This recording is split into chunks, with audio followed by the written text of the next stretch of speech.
Y seguimos con más de A Tu Salud de la revista, con nuestro programa especial sobre coronavirus.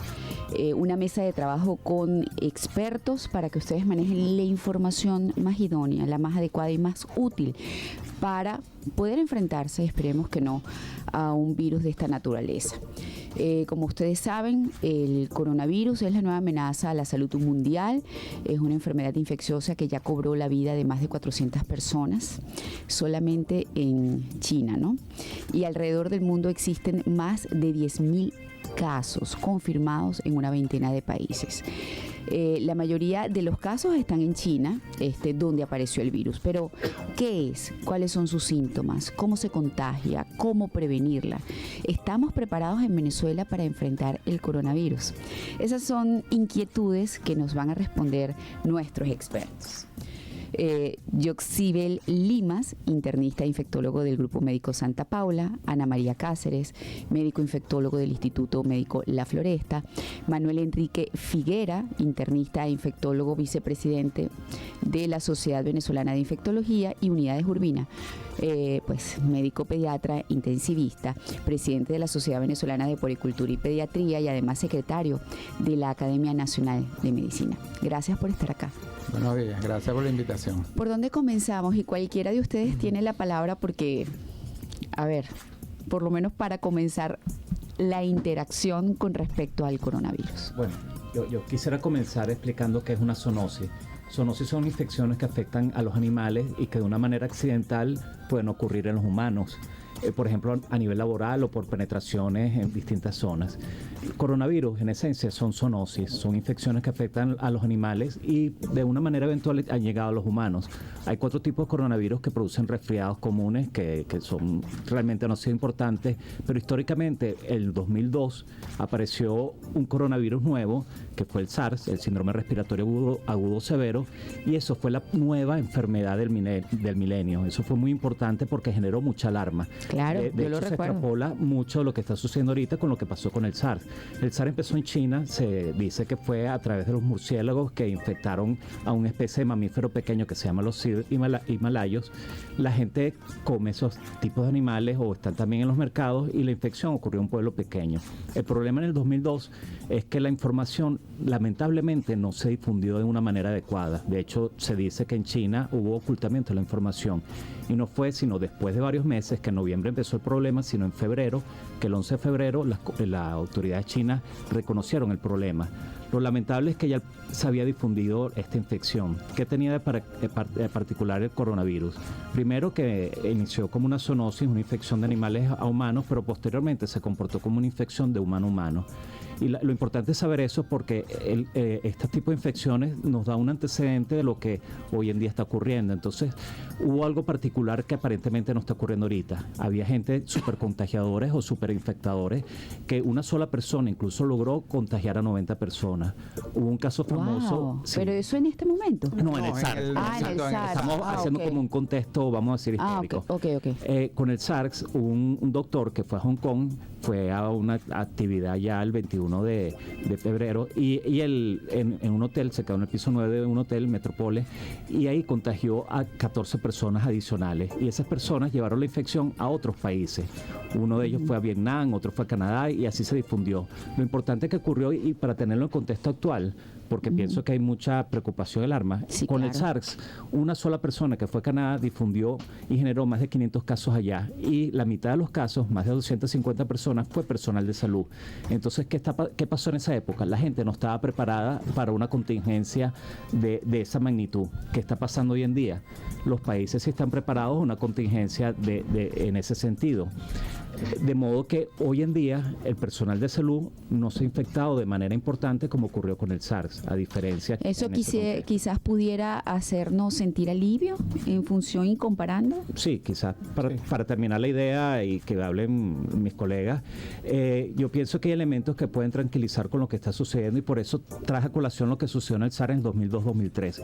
Eso fue severo, pero la epidemia se pudo contener y no llegó a más de 8.000 casos. En aquel momento se contuvo cómodo. doctor? Se contuvo gracias a la medida de un doctor que se llama, que fue Carlo, bueno, se me olvidó el nombre, pero fue significativo porque ese doctor, que era italiano, él se murió y él dio las medidas de prevención que había que tomar en los sitios donde se atienden las personas, o sea, en los centros hospitalarios clínicos. Carlo Urbani es el nombre.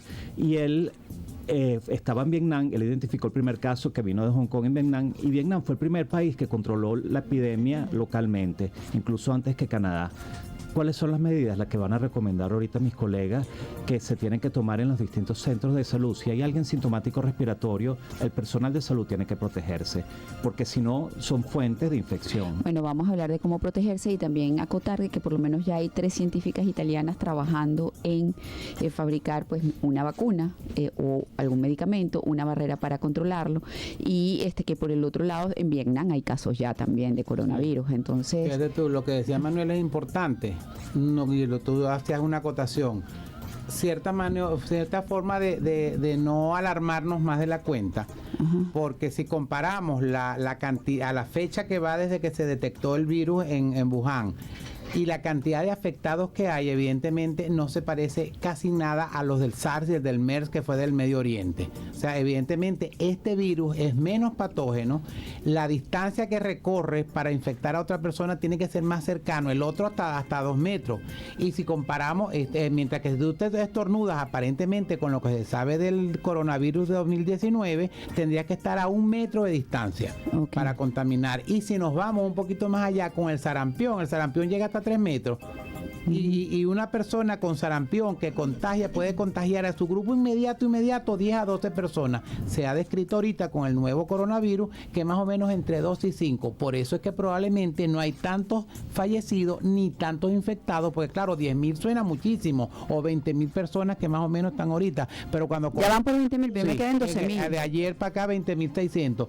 Pero si tú comparas con la población de China, que es 1.200.000 personas, es una proporción muy, muy pequeña. Ahora, diga, doctora. Yo quería para el público en general hacer un pequeño resumen de lo que es este virus, porque el doctor muy bien nos habló de los antecedentes, pero este nuevo coronavirus, que se llama así, de hecho nuevo coronavirus, es un virus que está provocando problemas aparentemente desde el mes de diciembre de este año, ¿verdad? Es importante que sepamos que esto es reciente, esto es ahorita. El 31 de diciembre, el Ministerio de Salud de China reportó que había algunos casos de enfermos de esta patología respiratoria grave, y aparentemente en China se tomaron medidas muy agresivas. De hecho, hay una población, la población de Wuhan, está prácticamente toda en cuarentena. Son casi 50 millones de personas. O sea que el gobierno de China tomó unas medidas muy, muy estrictas en relación a esta situación, porque ellos piensan que es un problema que sí se puede diseminar. Como muy bien dice el doctor, aparentemente es un virus menos, menos activo en cuanto a la transmisión, pero aún no se sabe. Hay muchas cosas de este virus que no se saben. Y es necesario saber también que los chinos, ellos hicieron la identificación genética total del virus, y ellos fueron los que pasaron esta identificación a los diferentes laboratorios del mundo. Y que es importante que nosotros nos preparemos sencillamente tomando medidas de prevención y conociendo cuáles son los verdaderos riesgos para no entrar en pánico, pero estar preparados ante esta situación. Bueno, ciertamente... y si hay 20.000 casos, María Laura, 20.000 y pico, 20.000. yo con 460 y pico. Esto va actualizándose. Bueno, pero el tema es que es exponencial, número 1. 2, bien acaban ustedes de detallar que estamos hablando de países que tienen los instrumentos y tienen las herramientas desde el punto de vista sanitarias para controlar, para contrarrestar. Vamos a estar claros, China construyó un hospital o por lo menos un campamento en cuestión de días. 10 días. Ahora, ¿qué pasa si este virus llega a países donde no existen las herramientas sanitarias para controlar y detener su avance, ¿no? Muy buenos días. Bueno, un honor Patricia, estar acompañándolo, un retraso, pero bueno, breve. No hay problema. Sí, realmente Venezuela es un país sumamente vulnerable a la llegada de este nuevo coronavirus. Yo solamente voy a agregar que si bien es cierto no debemos crear alarma. El coronavirus tiene un número de transmisión similar a lo que es influenza, de 2 a 2.5 de mortalidad, de 2 a 2.5% y de transmisión también. Entonces, ¿qué significa eso para poder que entenderlo? una persona que tiene la infección por coronavirus infecta a 2. O a 2,5. ¿Ok? O a 2,5. ¿Ok? Eso es lo que significa. El de sarampión es 12. Una persona con sarampión infecta a 12 personas. Entonces, claro, eso es bien importante. Sin embargo, vemos que la cifra va aumentando. Venezuela es un país vulnerable, al igual que los países en vías de desarrollo.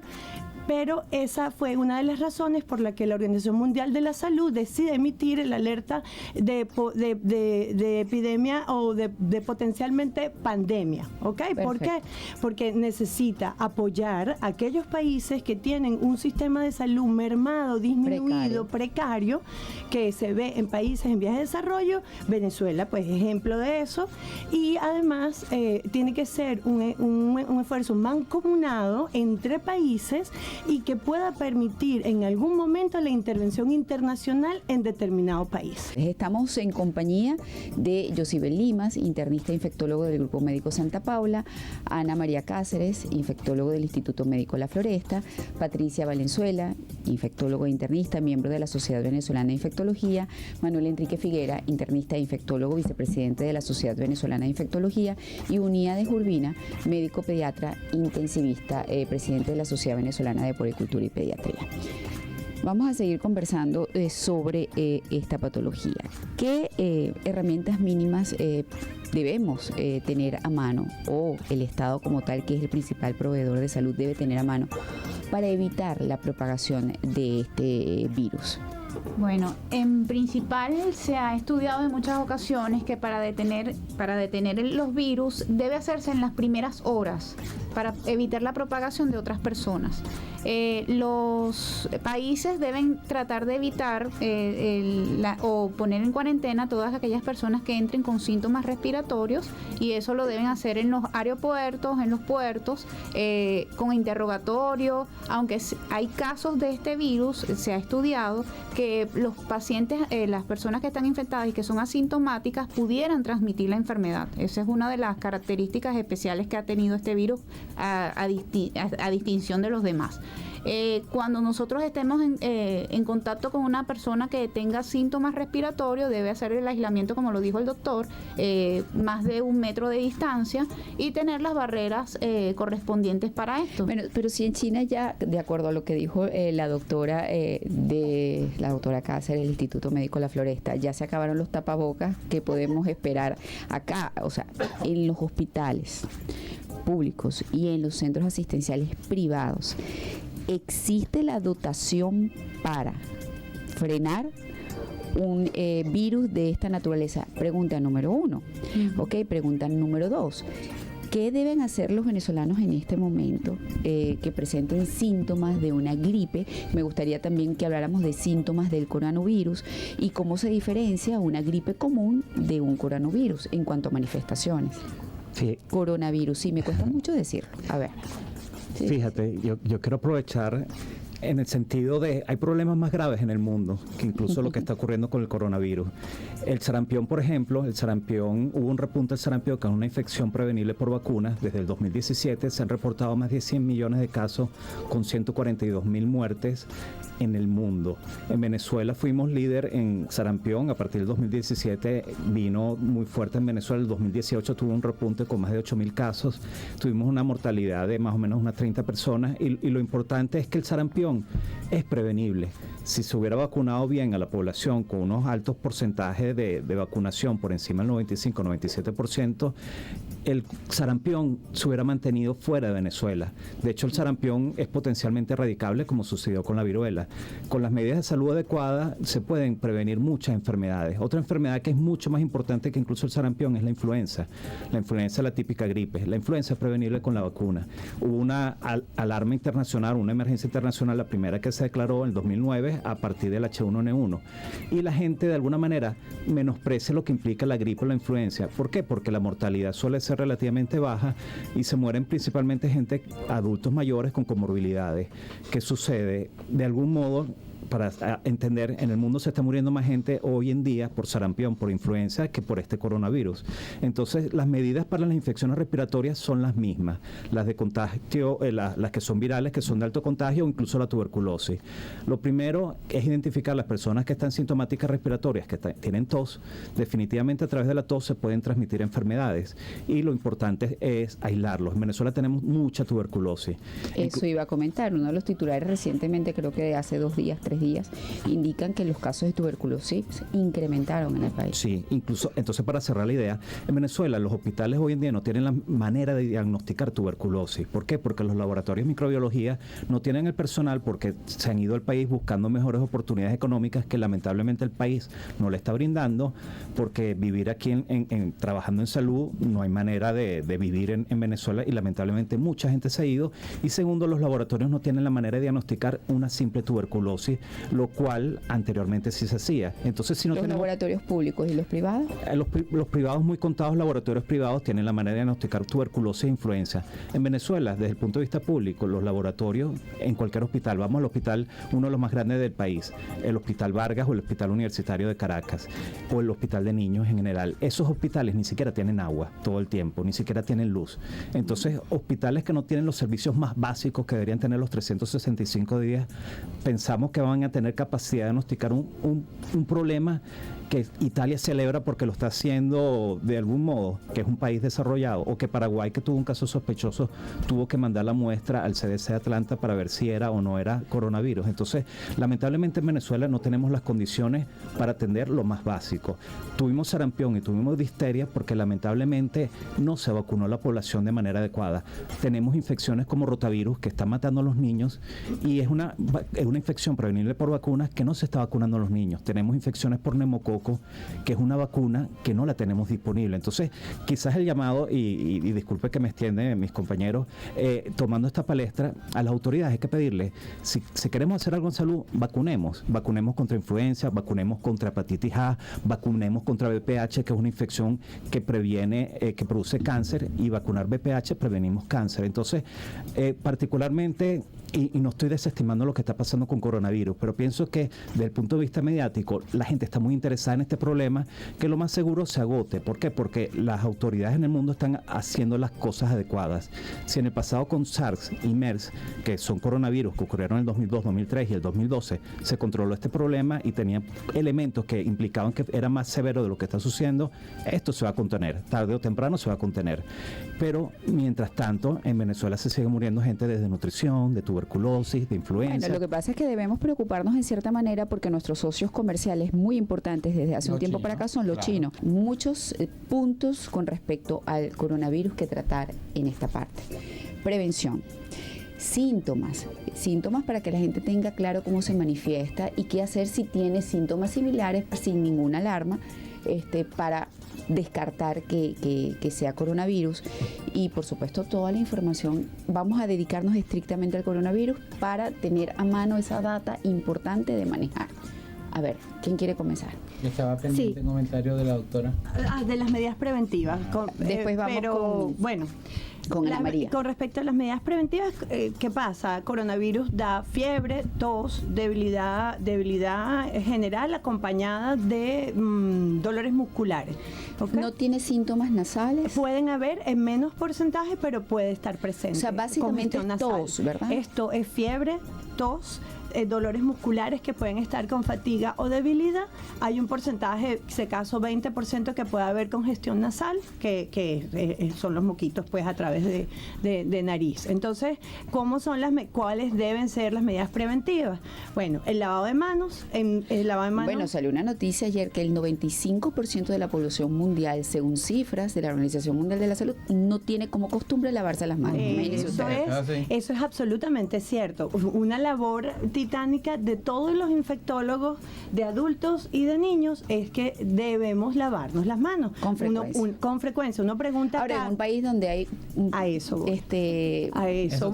suministro de agua, de si estamos preparados. Exacto. O no. Okay. Entonces, claro, cuando uno revisa, por ejemplo, los resultados de la encuesta nacional de hospitales, que los hospitales públicos en Venezuela solamente reciben agua 1 a 2 veces a la semana, entonces ahí hay un problema para que el personal de salud estornudo, se lave las manos. ¿Cuál es una alternativa? El gel antibacterial a base de alcohol que lo use el personal de salud. No se lo va a dar el del hospital. Tienes que comprarlo no con se tu lo va a sueldo. dar Ver que el tiene que hospital. ser una medida preventiva en lo Entonces, individual.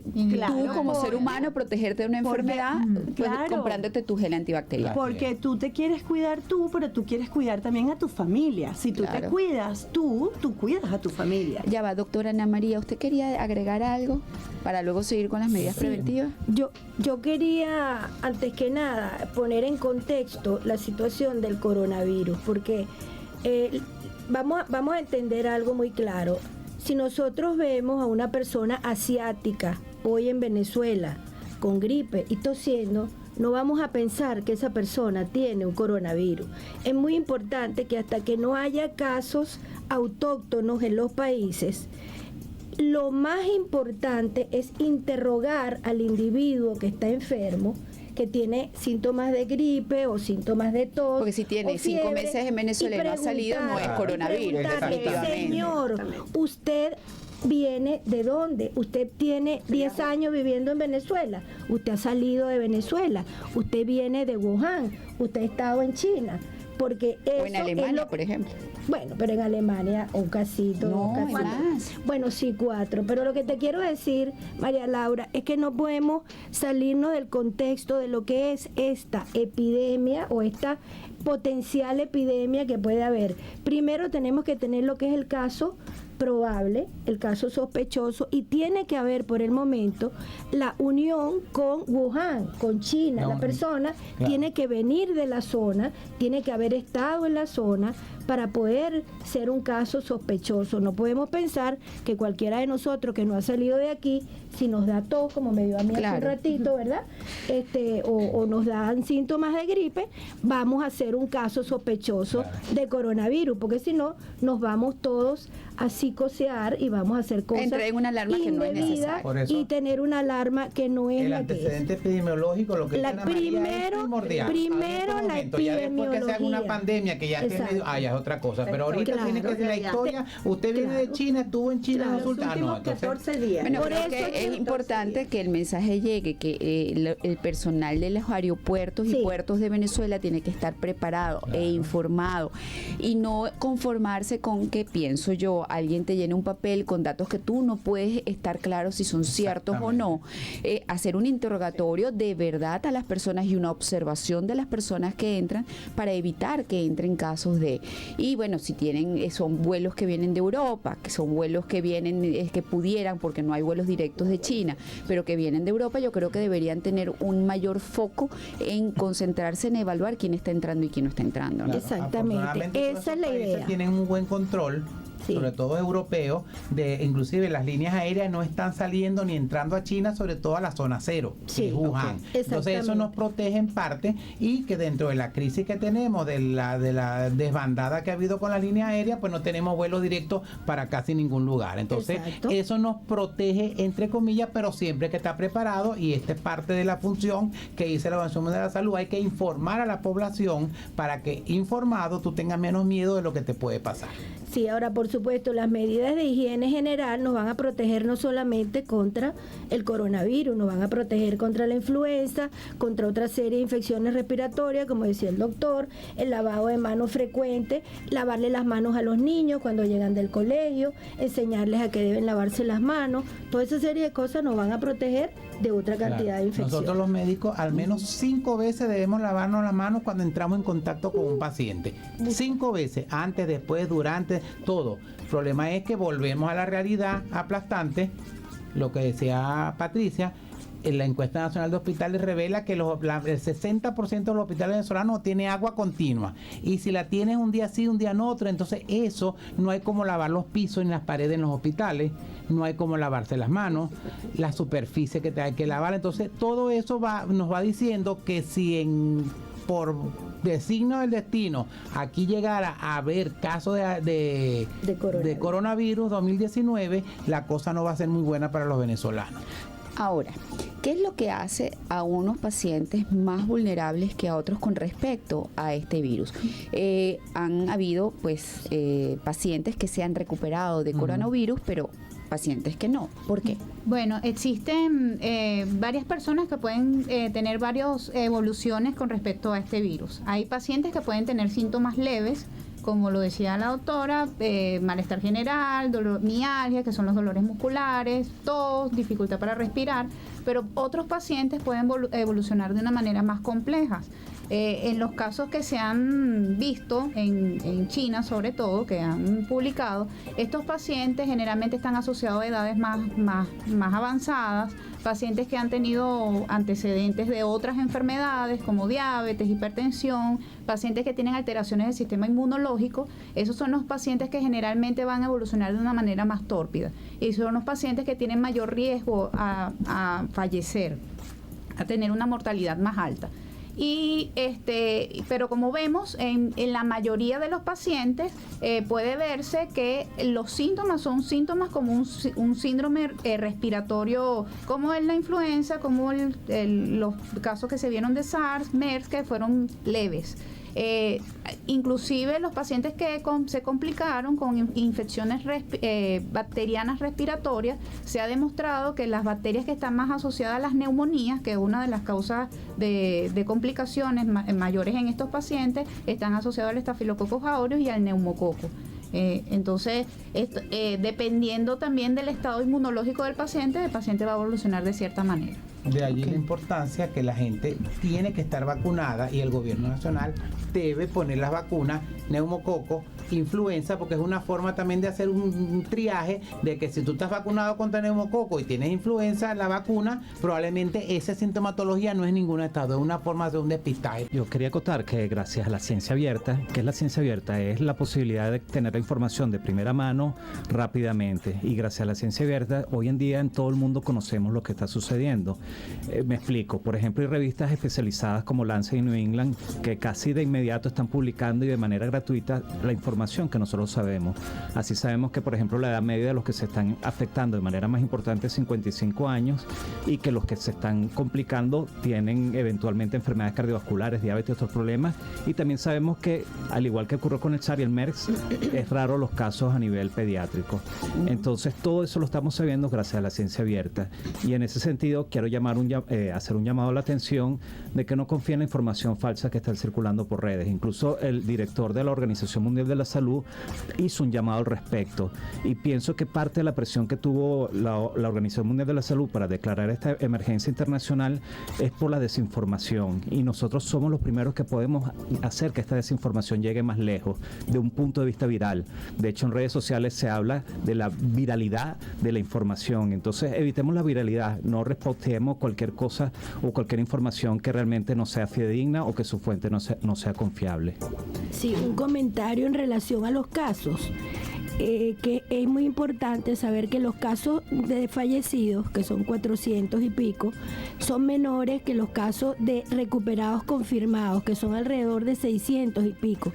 Esto habla a favor de que probablemente este virus no va a ser tan terrible como se pensó en un principio. Qué buena noticia es. También es importante agregar que, si bien es cierto, ya está confirmada que hay una transmisión de persona a persona, pareciera que no es tan eficientemente efectiva esa transmisión. La hay, pero lo que hablamos, una persona transmite a dos personas. Entonces, claro, estamos viendo lo que comenta Manuel, estamos viendo el curso y estamos actualizando la información con respecto al virus y la caracterización de la enfermedad en tiempo real. Entonces, hay que estar realmente informados, pero hay que dirigirse a las fuentes ciertas y confirmadas, sobre todo científicamente hablando. Hay portales importantes a nivel mundial como la Organización Mundial de la Salud, la Organización Panamericana de la Salud, que además tiene diversos idiomas. Nosotros en Venezuela, la Sociedad Venezolana de Infectología, a través de nuestras redes sociales, @SBInfectología, tanto en Instagram como en Twitter, se están colocando informaciones diariamente sobre el tema, y eso es importante hacerlo porque el conocimiento es poder. Saber qué es lo que está pasando, saber cómo me puedo cuidar y cómo puedo cuidar a mi familia, eso es poder. Bueno, precisamente quiero que aportemos un poquitico sobre esto, sobre prevención, quizás a través de hábitos que no solamente nos van a proteger contra un coronavirus, sino contra cualquier otra enfermedad, y me gustaría que cada uno desde su conocimiento pues comenzaran a hacernos recomendaciones útiles. Sí. Lo principal es la medida más efectiva para todas las enfermedades es el lavado de las manos. En casa, en el trabajo, antes y después de ir al baño, en los hospitales, evidentemente el lavado de las manos.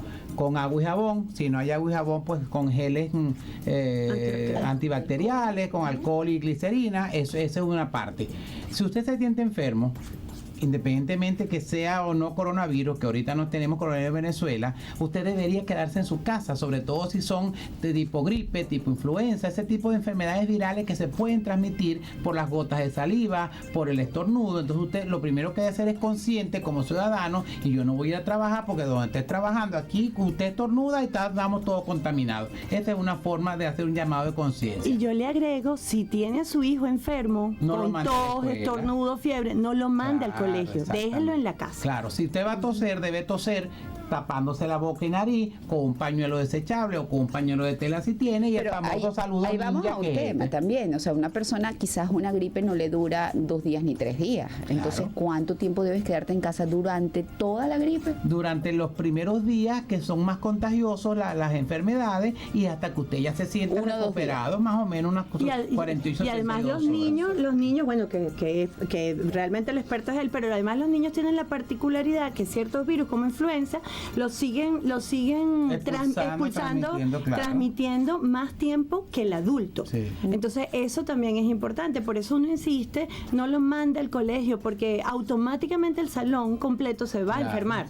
Y caen primero 3, después 4, después entonces y la familia de esos niños, y después la familia, entonces quédese en su casa. Claro, evidentemente una buena alimentación, una buena hidratación, y entonces caemos en la parte que la gente empieza a abusar por el miedo de las mascarillas. Entonces todo el mundo quiere tener mascarilla y se acaban las mascarillas. Las mascarillas tienen una función específica, la quirúrgica que utilizamos normalmente en los hospitales o en la consulta, evitan por supuesto que usted al toser, si estás enfermo, transmitas a otra persona o que otra persona te tosa cerca y te agarra a ti. Entonces hay tipo de mascarilla, hay formas de usar la mascarilla. Entonces la gente quiere tener la mascarilla para todo el año. No sirve, porque además mientras más tiempo tenga la mascarilla, tus mismos gérmenes que tenemos en la boca normalmente se van acumulando, concentrando, entonces es una cosa que hay que descartar eventualmente. Entonces vienen las mascarillas esa famosa N95 o FFP2 que es en los Estados Unidos. Entonces todo el mundo quiere comprarlas, que son unas mascarillas caras y tienen una indicación cuando hay casos sospechosos o ya detectados, si el personal que está constantemente con esos pacientes, los que entran a hacer los exámenes, la intubación, todo lo que se hace con un enfermo, entonces exclusivamente ese tipo de personal debe tener esa mascarilla específica. Están hablando o circulando también a través de WhatsApp, cadenas, redes sociales, recomendaciones que si tomar vitamina C, que si el hinojo, que pararse de cabeza, que hacer ramazos, nada de eso sirve, porque si eso fuera así, la Organización Mundial de la Salud lo estuviera diciendo, pata de pollo, lavarse el pelo con el de atrás para adelante, echándose caminando para atrás con agua de sal en el mar, nada de eso sí. Si usted toma medicina tipo jugo de limón, de parchita, qué bueno, porque esto te ayuda a tu hidratación, pero no va a evitar que te enfermes. Eso es cuento de cambio. Entonces hay que ser, como dijo Manuel y hemos dicho todo, conscientes qué portales usted se mete, a quién usted escucha, porque si no, no nos tuvieras tú aquí a nosotros, que eso es lo importantísimo, y te agradecemos que gente médico, estamos hablando al público en general para que sepan que sí hay portales confiables donde buscar información y no se dejen llevar que si pícale el ojo a María Laura para que no me dé el mal de ojo, nada de eso sí. Bueno, yo voy a agregar, esta es la primera mesa redonda, por decirlo de alguna manera, en radio con respecto a coronavirus. Es una novedad. Esto es redonda. Exacto, medio balada, es el primer programa que la hace y yo de verdad se los agradezco, te felicitamos porque es un tema importante. Yo quería comentar algo porque como tú bien dijiste, la información es fuerza y es poder. Yo creo que los médicos también necesitamos informarnos entre nosotros mismos y creo que todas las instituciones, tanto públicas como privadas, deben hacer reuniones científicas para informar a su personal, no solamente personal médico, sino personal de enfermería, personal de limpieza de la institución, y que todo el mundo esté al tanto de qué es lo que está pasando y cuáles son las cosas que debemos hacer. Nosotros en la institución donde trabajamos, el doctor Figueroa y yo, en La Floresta, tendremos el jueves una reunión para todo el personal médico, y creo que lo han hecho ya muchas instituciones en el país, pero que debemos insistir en esto porque los colegas son los primeros transmisores de la información y deben estar adecuadamente informados. Yo voy a agregar que el personal de salud, por definición de la Organización Mundial de la Salud, incluye desde el personal de limpieza hasta el médico que atiende al paciente.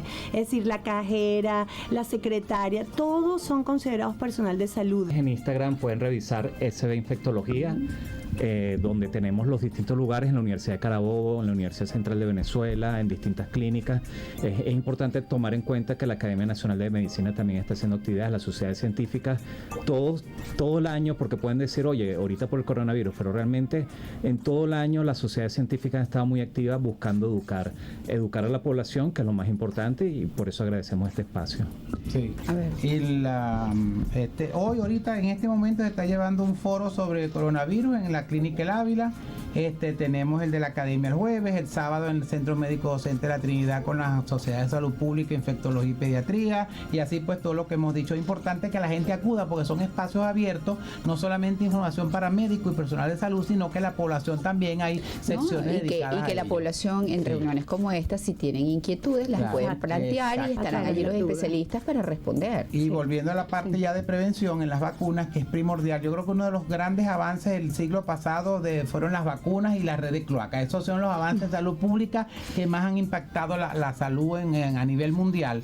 Y entonces, por lo que la gente dice que curarse en salud, eso es la vacuna. Si tú estás sana y te pongo una vacuna, tú vas a evitar que esa enfermedad te dé, o por lo menos no tan fuerte si te llega a tocar. Bueno, pero hay muchos mitos también que se han tejido. Muchísimos mitos, hay grupos con respecto a las vacunas. Sí, pero lo importante es, y sobre todo últimamente, que desde hace unos 15, 20 años más o menos, que están mucha gente de los grupos antivacunas asociando a ciertas vacunas con el autismo.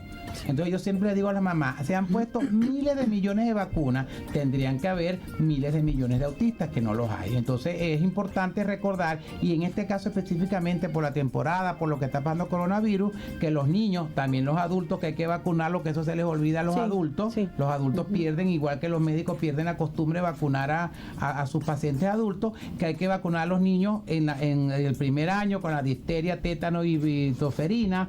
Puede ser estas tres, o la pentavalente o hexavalente, evidentemente la vacuna neumococo y rotavirus, como ya le hemos dicho, que aunque esté en el programa ampliado de inmunizaciones nacional, el gobierno nacional tiene 3 años que no la compra, pues hay forma que hay gente que va a Cúcuta y se la pone. Si usted sale del país se la pueden poner, o va a su médico privado y la puede conseguir. Evidentemente la vacuna de la influenza y de la hepatitis A es primordial, que aunque está en el esquema no se está poniendo, y tenemos un repunte, por no llamar una epidemia, de hepatitis en Venezuela. Entonces, pero desde hace rato, como desde el año pasado estamos hablando desde nosotros, 2018. Sí, señor, 2018, de que está aumentando y el año pasado fue. Sí, y que como no hay muchos reactivos, porque están casi el 65% de los laboratorios sin reactivos para hacer diagnósticos, entonces es importante que la gente, si tiene que vacunarse, vacúnese, que siempre va a ser mejor alguna sintomatología que te dé la vacuna a que te dé la enfermedad. Así es. Para cerrar, doctor. Yo quiero agregar una información, porque ahorita seguro el coronavirus se va a controlar nuevo, como pasó con el SARS y el MERS, pero las medidas se olvidan, y es importante lo que resaltamos aquí: el lavado de manos, sobre todo después de ir al baño, antes de cocinar, antes de manipular y después de manipular personas enfermas, al jugar los niños también. Eso es importantísimo, lo que hemos hablado. Y si hay algún problema que implique tos, alguna infección respiratoria, lo que llaman la etiqueta de la tos, toser en el antebrazo, en la parte anterior del codo, que es donde uno no tiene contacto con las manos. Y en estas circunstancias, si uno está enfermo, nada de dar besitos en el cachete, nada de dar la mano. Es preferible ser antipático a transmitir una infección. Doctora. Bueno, y mantenerse informado, tratar de evitar todas esas redes de desinformación, de medicamentos y medicamentos naturales que no son probados, que pueden darte otras afecciones y otras complicaciones, e inclusive puede causar muerte por ingerir vegetales y plantas que no sabemos qué efectos van a tener. Mantenerse informado, y que la red venezolana de infectología en su portal en Instagram constantemente está manteniendo informada a la población. Sí, perdón, un inciso antes que hable Patricia, perdón.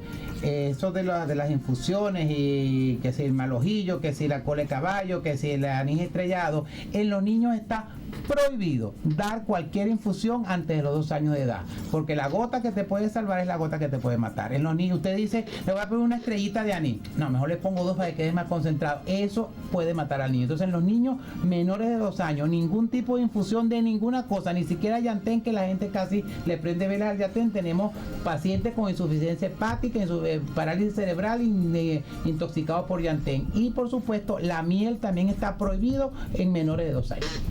Un ejemplo emblemático en adultos, en hepatitis, el consejo de la raíz de onoto. La raíz de onoto es hepatotóxica, produce insuficiencia hepática fulminante, es decir, agrava el cuadro de hepatitis.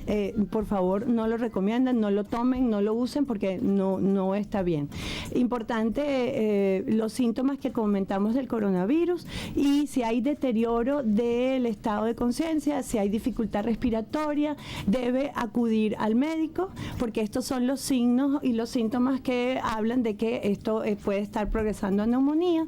Y recordar que el antecedente más importante es la historia de viaje. Si la persona viajó los 14 días previos al inicio de los síntomas a Wuhan, que es la ciudad en donde empieza toda esta historia, la provincia de Hubei, o a China, ese es lo más importante a la hora de poner una etiqueta de caso sospechoso.